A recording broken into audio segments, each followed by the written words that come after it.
Hello students, welcome back to your own learning platform Vedika Commerce Classes. Today we are going to start a new chapter Special Purpose Book. अब Special Purpose Book means अभी तक हमने journal entries की थी. अब journal entries क्या थी? दिन में जितनी भी ट्रांजेक्शन्स होती है ऑर्गेनाइजेशन में सबकी रिकॉर्डिंग थी एक साथ. अब हमें अगर कोई स्पेसिफिक एंट्री या स्पेसिफिक पर्सन के बारे में अगर हमें जानना है या सिर्फ कैश के बारे में हमें जानना है तो उसके लिए हमें एक ट्रांजैक्शन जो होगी वो किसी पेज नंबर पे होगी, दूसरी ट्रांजैक्शन किसी पेज नंबर पे होगी, कुछ क्रेडिट ट्रांजैक्शंस होंगी. तो हौच पौच हो रखा होता है उस जर्नल एंट्रीज के अंदर. ठीक है, तो अब हम स्पेसिफिक किसी भी एंट्री के बारे में जानने के लिए एक स्पेसिफिक अकाउंट प्रिपेयर करेंगे अपनी स्पेशल बुक्स के अंदर. स्पेशल अकाउंट्स प्रिपेयर करेंगे. ठीक है, हमने लेजर अकाउंट बनाए थे. Ledger account was similar to a specific books. ठीक है, लेकिन वो हमारे स्पेसिफिक बुक के पार्ट नहीं थे. स्पेसिफिक बुक को हम बुक्स ऑफ ओरिजिनल एंट्री और प्राइमरी बुक्स भी बोलते हैं. हमारी जितनी भी ट्रांजेक्शन्स हुई होंगी उन ट्रांजेक्शन्स में से हमें किसी स्पेसिफिक आइटम का अकाउंट बनाना है. लाइक कैश, कैश का अकाउंट बनेगा. लाइक परचेज, ठीक है, लाइक सेल्स. हमारी जो भी ट्रांजेक्शन्स हुई होंगी अगर कैश में हुई होंगी तो वो कैश ट्रांजेक्शन्स बोली जाएंगी और अगर क्रेडिट में हुई होंगी तो उनके लिए हम अलग से बुक बनाएंगे. ठीक है, तो हमारे पास यहाँ पे जो बुक्स पढ़ी जाएंगी, जो स्पेसिफिक बुक्स पढ़ी जाएंगी, these are of two types. One is cash book. ठीक है, जितनी भी कैश ट्रांजेक्शन्स हुई होंगी ऑर्गेनाइजेशन में, सेल, परचेज, किसी को दिया है कैश, किसी से लिया है कैश, वगैरह वगैरह वगैरह, जितनी भी कैश ट्रांजेक्शन्स होंगी वो हमारी कैश बुक के अंदर रिकॉर्ड होंगी. हमने कैश का लेजर बनाया था, सेम वैसे ही अब हम यहाँ पे कैश की एंट्रीज करेंगे. डन. अब कैश का जो लेजर बनाया था वो तो हमने जर्नल एंट्रीज के बेस पे बनाया था. अब हम किसी भी जर्नल एंट्रीज के बेस पे नहीं, हमें जो भी डायरेक्ट एंट्री मिलेगी उसको हम या तो कैश इनकमिंग होगी या कैश आउटगोइंग होगी, उसके बेस पे हम यहाँ पे रिकॉर्ड करेंगे. Done. Next is other purpose books. अब अदर बुक्स हमारे पास अब ये कौन सी हो सकती है? अदर बुक्स के अंदर हमारी जितनी भी क्रेडिट ट्रांजेक्शन्स होती हैं. Credit transactions means credit sale, credit purchase. ठीक है, अगर कैश में सारी कोई भी ट्रांजेक्शन हुई है तो उसकी रिकॉर्डिंग तो हम यहाँ पे कर चुके हैं कैश बुक में. अब बची कौन सी? जिनकी कैश में ट्रांजेक्शन नहीं हुई है वही ट्रांजेक्शन तो बची ना. जिसकी कैश में नहीं हुई, जिनकी कैश डिलीवरी नहीं हुई है, तो उस केस में हमारे पास उनके लिए हम अलग से बुक बनाएंगे और हर आइटम की, जैसे हमने लेजर में अलग अलग एंट्री की थी वैसे ही हम यहाँ पे अलग अलग अकाउंट बनाएंगे. तो हमारे पास क्या था? अगर हमारी क्रेडिट परचेज हुई है तो हम यहाँ पे परचेज बुक बनाएंगे. ठीक है, अगर हमारी क्रेडिट सेल हुई है तो हम यहाँ पे सेल्स बुक बनाएंगे. अगर हमारी परचेज रिटर्न हुई है तो हम यहाँ पे परचेज रिटर्न बुक बनाएंगे. अगर हमारी सेल्स रिटर्न हुई है तो हम यहाँ पे सेल्स रिटर्न बुक बनाएंगे. ठीक है, और इसके अलावा अगर हमारी कोई भी ऐसी ट्रांजैक्शन हुई है जो कैश बुक में रिकॉर्ड नहीं हो पाई है और जो इनके अंदर कवर नहीं हो पाई है, उसके लिए हम जर्नल पर्पस बनाएंगे.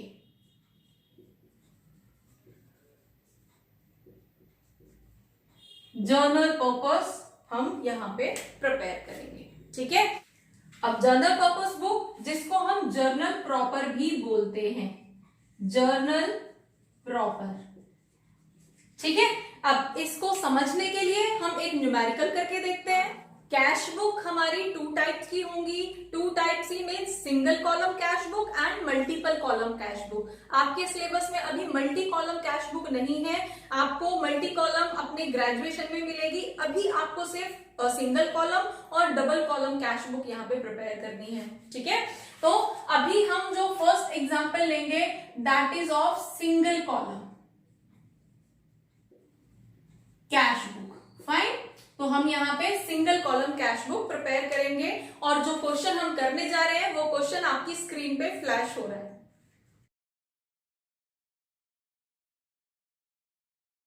अब कैश बुक का पहले फॉर्मेट प्रिपेयर कर लेते हैं। कैश बुक का फॉर्मेट हमारा इस तरह से बनेगा।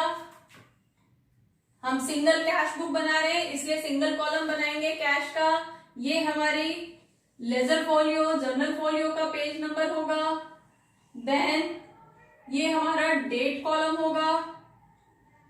अगेन इस तरफ फिर से हम डेट कॉलम बनाएंगे। पर्टिकुलर्स,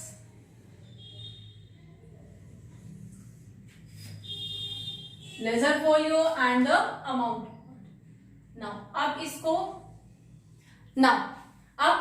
अब कैश हमारा एसेट होता है। अगर कैश आएगा तो हमारे पास अकाउंटिंग रूल क्या था?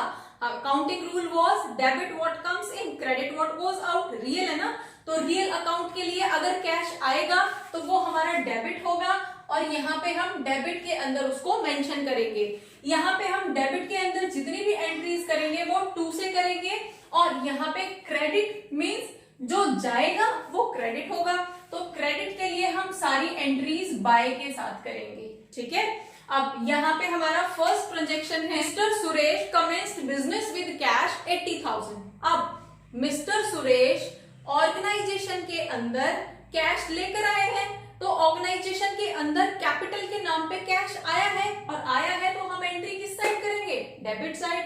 तो किस नाम से हो जाएगी? 1 अप्रैल को टू कैपिटल के नाम से हम यहाँ पे एंट्री कर देंगे, टू कैपिटल अकाउंट। और कैपिटल कितना लेके आए हैं?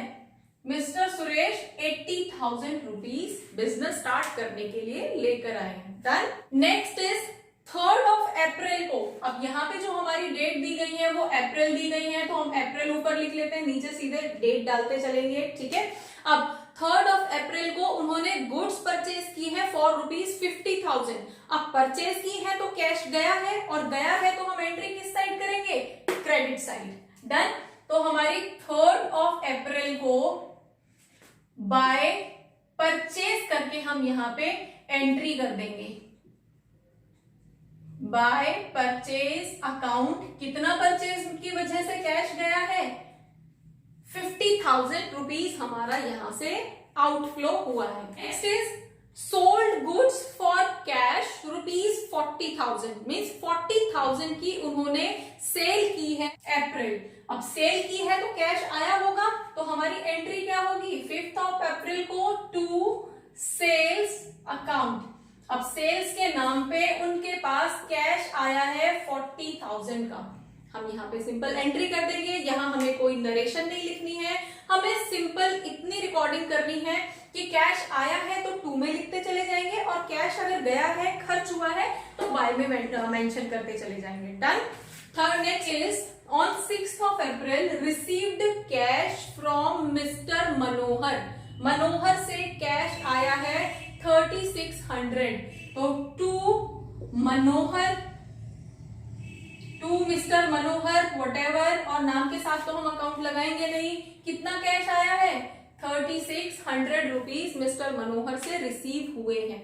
अब next one is paid into bank 30,000। 9 अप्रैल को ऑर्गेनाइजेशन ने बैंक में पे किए हैं या बैंक में डिपॉजिट किए हैं 30,000। तो अगर पे किए हैं तो हमारी तरफ से गया है कैश, हमारे पास क्या हो जाएगा? 9 अप्रैल को बाय, अब कहाँ गए हैं? बैंक ना, तो हम यहाँ पे बैंक की एंट्री कर देंगे। बैंक में गए हैं हमारी तरफ से 30,000, ऑर्गेनाइजेशन की तरफ से 30,000 रुपीज बैंक में गए हैं। 13 अप्रैल को पेड टू हरि कृष्ण 2150। अब हरि कृष्ण को पे किए हैं 2150, तो बाय हरि कृष्ण। ठीक है, हमने कितने पे किए? 2150 रुपीज। कौन सी डेट में पे किए हैं हमने? 13 अप्रैल को। ठीक है, डन। नेक्स्ट 17 अप्रैल को पेड फॉर स्टेशनरी 200 रुपीज, तो बाय स्टेशनरी अकाउंट। अब स्टेशनरी के लिए हमने कितने पैसे खर्च किए हैं? 200 रुपीज। अब 18 को हमने फर्नीचर खरीदा है 3000 रुपीज का, तो हमारे पास एंट्री क्या हो जाएगी? बाय फर्नीचर अकाउंट 3000 रुपीज, ठीक है। अब 21 अप्रैल को रिसीव्ड फ्रॉम कैलाश चंद्र 6800, तो हमें रिसीव हुए हैं, इनकम है कब, हमारी डेट है 21 को, 21 को टू किस नाम से हमें रिसीव हुए, कैलाश चंद, तो हम यहाँ पे कैलाश चंद करके एंट्री कर देंगे। कितना अमाउंट मिला है हमें, 6800 हमें कैश रिसीव हुआ है। नेक्स्ट इज 22 अप्रैल को हमने एडवर्टाइजिंग के लिए पे किए हैं। अब एडवर्टाइजिंग के लिए पे किए हैं मीन्स बाय एडवर्टाइजिंग अकाउंट। अब एडवर्टाइजिंग अकाउंट के लिए हमने 1008 रुपीज पे किए हैं। नेक्स्ट इज 25 को हमने पोस्टेज स्टैम्प्स के लिए पे किया है, तो 25 अप्रैल को बाय पोस्टेज अकाउंट, और पोस्टेज अकाउंट के लिए हमने 80 रुपीज खर्च किए। पोस्टेज क्या होता है, जो हम पोस्ट करते हैं लेटर्स, हमारे जितने भी कुरियर्स वगैरह जाते आते हैं, तो उनके लिए जो चार्जेस हमें पे करने पड़ते हैं वो पोस्टेज के अंदर कवर होते हैं। फाइन। अब 28 अप्रैल को रेंट पे किया गया है 1120 का, तो 28 अप्रैल को बाय रेंट, अब रेंट आपने कितना पे किया है, 1120 रुपीज का। अब 30 अप्रैल को इलेक्ट्रिसिटी चार्जेस पे किए गए हैं, तो बाय इलेक्ट्रिसिटी चार्जेस अकाउंट, अब इलेक्ट्रिसिटी चार्जेस के लिए हमने कितना अमाउंट पे किया है, 150 रुपीज। फाइन। अब बैलेंस करने से पहले हमारी सारी एंट्रीज कवर हो गई हैं, कोई एंट्री हमारी छुट्टी तो नहीं है, रह नहीं गई है, ये हम क्रॉस चेक कर लेंगे। अपनी एंट्रीज को अगेन हम काउंट कर लेंगे, हमारी कितनी एंट्रीज हैं, 1 2 3 4 5 6 7 8 9 10 11 12 13, राइट। अब हम अपने क्वेश्चन से एक बार क्रॉस चेक कर लेंगे, हमारी इतनी ही एंट्रीज हैं। यस, हमारी इतनी ही एंट्रीज है, कोई एंट्री हमारी रही नहीं है, ठीक है। अब क्या करेंगे, अब हम दोनों साइड का टोटल कैलकुलेट करेंगे। अब इस साइड का हमारा टोटल होगा, इस साइड को अगर हम टोटल करते हैं तो हमारे पास कितना होगा, 80,000 प्लस 40,000 प्लस 3,600 प्लस 6,800, और इस साइड का टोटल हमारा आता है 1,20,000। मीन्स इस साइड का टोटल हमें ज्यादा नजर आ रहा है, तो इस साइड का टोटल हम दोनों साइड लिखेंगे बैलेंसिंग करने के लिए। तो हमारे पास क्या होगा, अब यहाँ पे हम बैलेंस कर लेते हैं। अब इस साइड का हमारा टोटल आ रहा है 1,30,400। फाइन।